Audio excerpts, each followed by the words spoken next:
શ્રી વલ્લભા હજુ 11 નથી હો. શ્રી વલ્લભા ગિરિરાજ શ્યામ સુંદર શ્યામને શ્રી ગુસાઈજી પરમ દયાળ શ્રી ગોકુલ નાથ કી દાવ દયાળ કી श्री नवनीत प्रिया लाल की अपने माथे व्राता सेव्य स्वरूप की बधाई वैष्णव ने जाजा करीन जय श्री कृष्ण.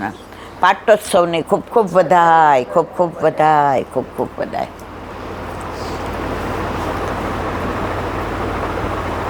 पाटोत्सव ની વાત આવે ને પછી એકવાર નક્કી કર્યું હોય કે દાદાને પગે તકલીફ નથી જવું,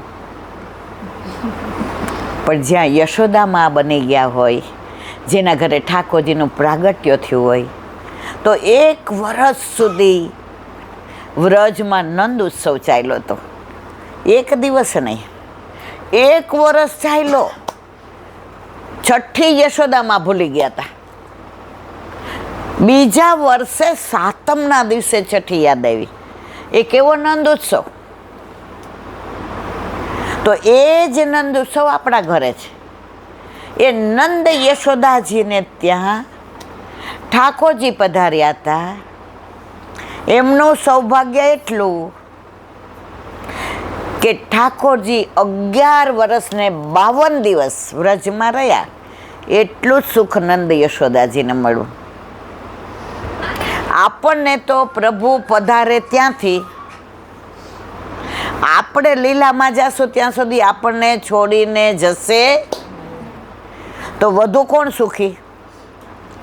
હા, હવે આમાં આપણે સુખીવાળા કેટલા છે? કેટલાને ઘરે ઠાકોરજી બિરાજે છે?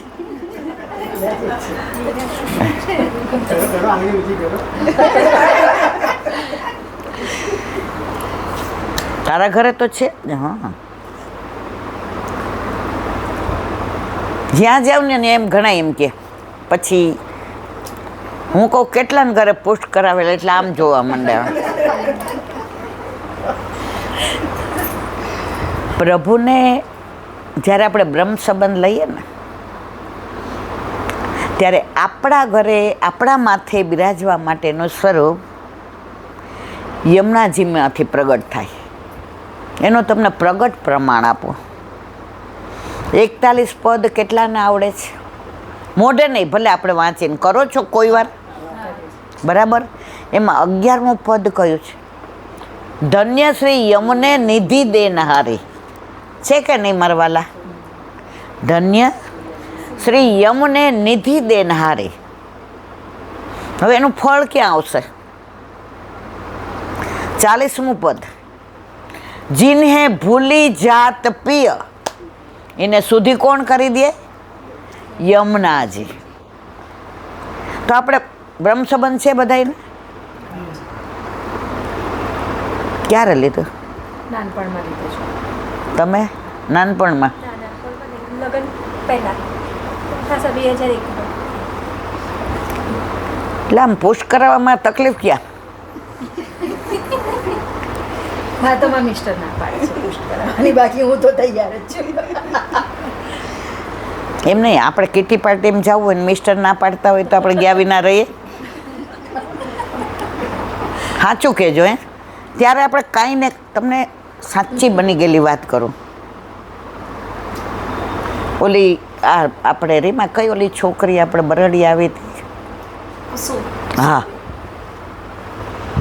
છાના મને ઠાકોરજી પુષ્ટ કરાવ્યા અને તિજોરીમાં રાખે. કેટલી એના પ્રેમની પરાકાષ્ઠા! હવે આને કેટલી તકલીફ છે? 68 તીરથની રોજ સેવા. મા બાપની સેવા એટલે 68 તીરથ. આજે તમે ટીવી હોય કે કોઈ કવિ હોય, એક વસ્તુ તો કહે જ કે ભૂલો ભલે બીજું બધું, મા બાપને ભૂલશો નહીં. તો એને પોસ્ટ કરાવ્યા તો તિજોરીમાં રાખે. હવે ટાઈમમાં થઈ તો શું કરે? એના વરે ચોખ્ખું કીધું હતું કે મને ખબર પડશે કે તું પોસ્ટ કરે તો ફેંકી દઈશ. હવે એને ખબર પડીને ફેંકવા ગયો. હાથમાં ઝાંપીજી લીધી. ઝાંપીજીનો ઘા જ ન કરી શક્યા. હમણાંની જ વાત છે ને, હમણાંની જ વાત. ઝાંપીજી હાથમાં સ્થિર થઈ ગઈ.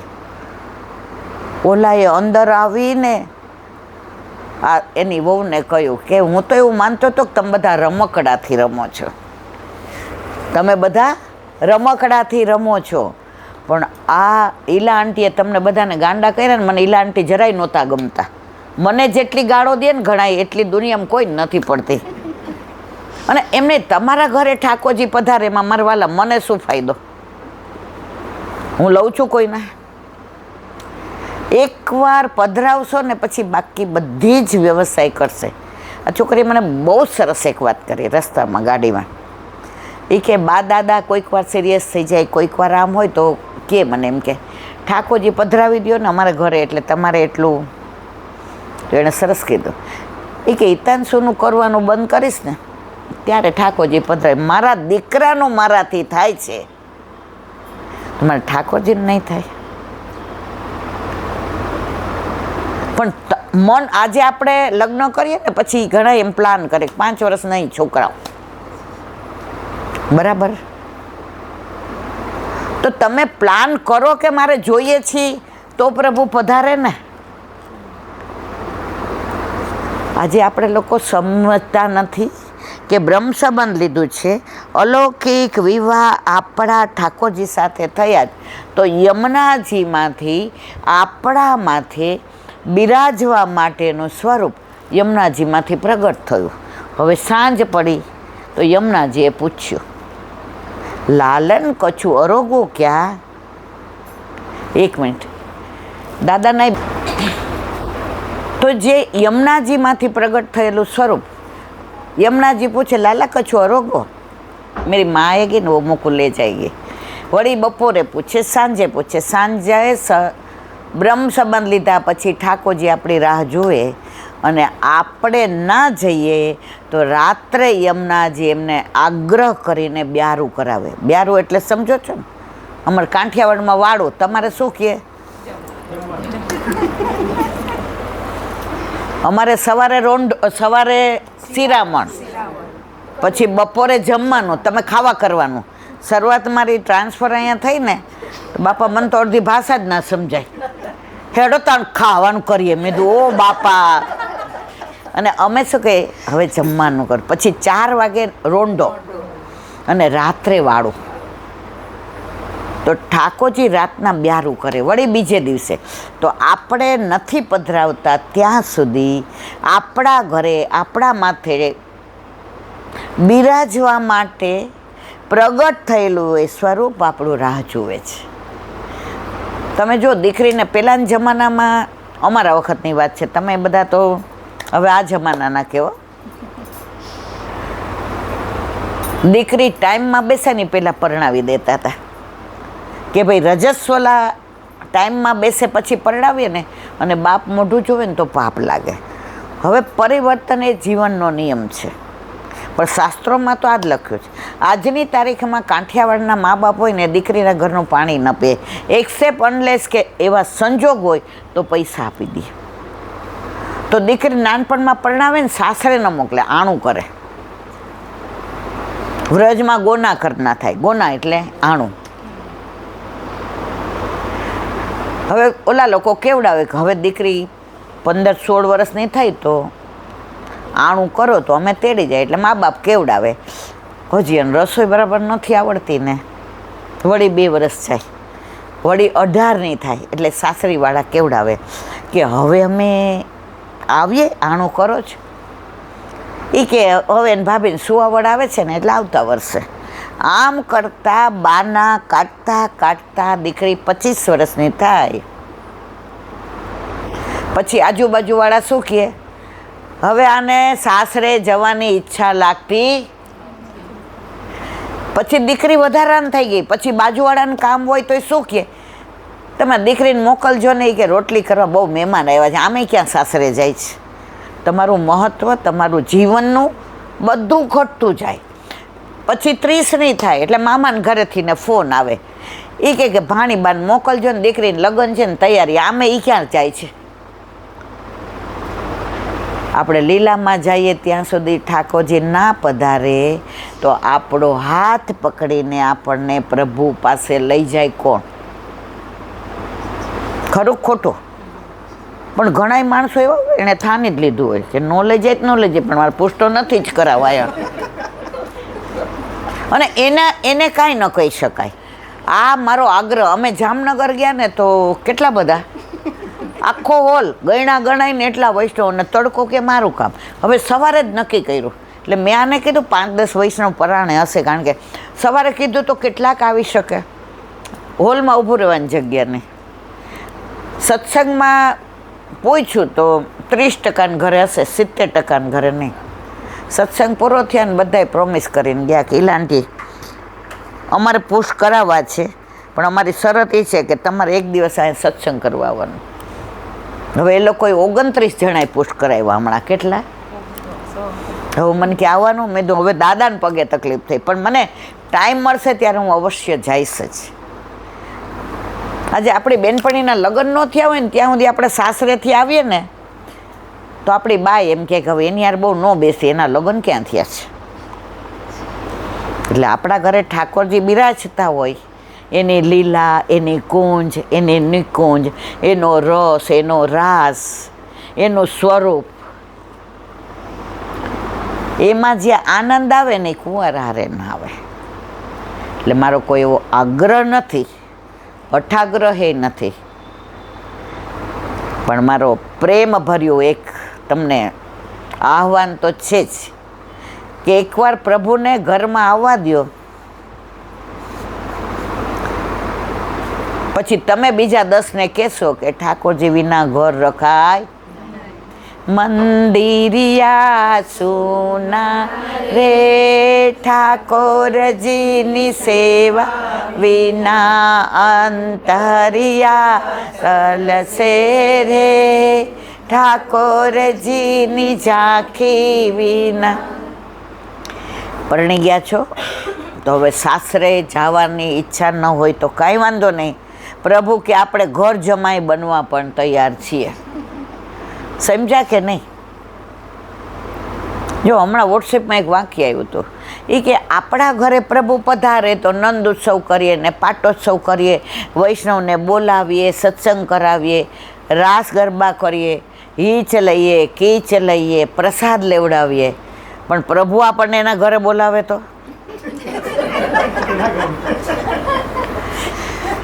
તો કોઈ ઉત્સવ કરીએ જ કે ચલો મરણ ઉત્સવ.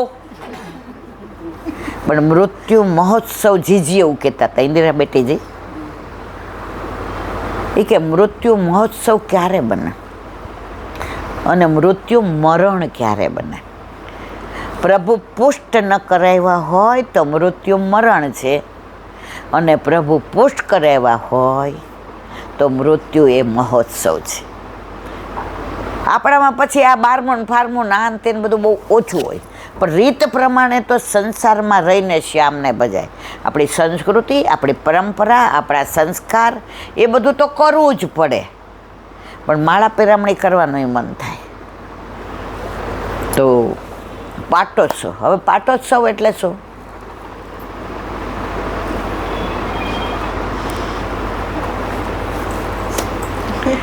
ના ના કોકો ના ના, તમારું તો મને આમ કીધું તો હું તો એટલી રાજી થઈને કે ચલો મણિનગરમાંય મણિ છે ખરો. એમાં વ્રજની વાત કરી ત્યાં તો બહુ જ રાજી થઈ. જો પાટોત્સવનું કેવું હોય ને તો 2-3 કલાક ઓછા પડે, પણ આપણે જે પણ વાત કરશું એ સમયને સાચવીને સમયના અનુસંધાનમાં કરીશું.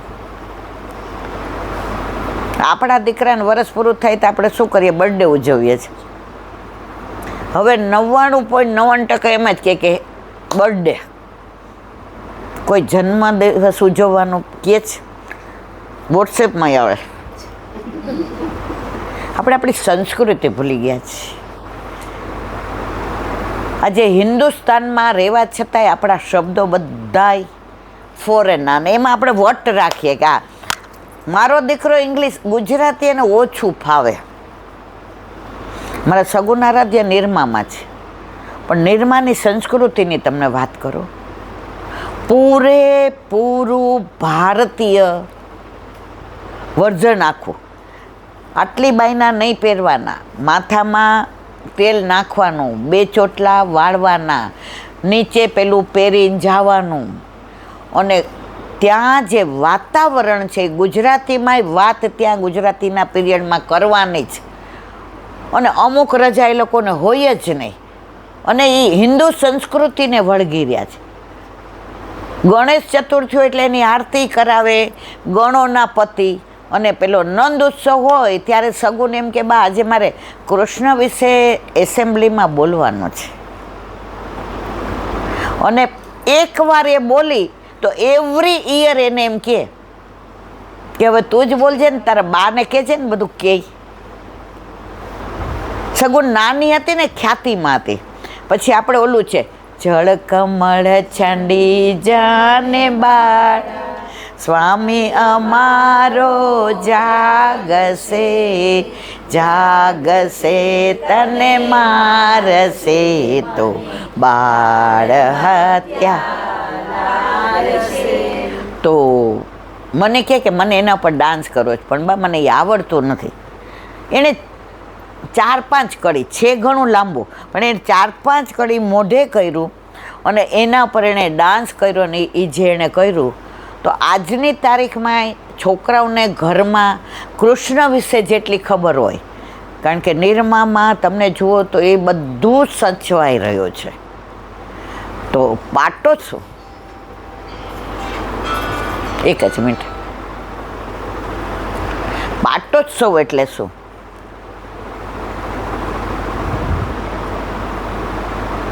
આજે પતિ પત્ની ક્યારે બને?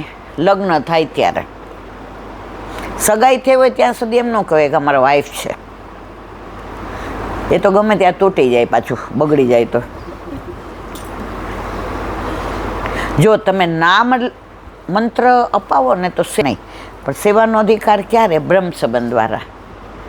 આપણા વલ્લભના 84-252ની વાર્તામાં કુંભદાસ હોય કે બીજા હોય, એ બ્રહ્મ સંબંધ લે ને પછી એના પત્નીને લઈ આવે ને ત્યારે વલ્લભ આમ જુએ, પછી કે તારા દ્વારા એનો ઉદ્ધાર છે.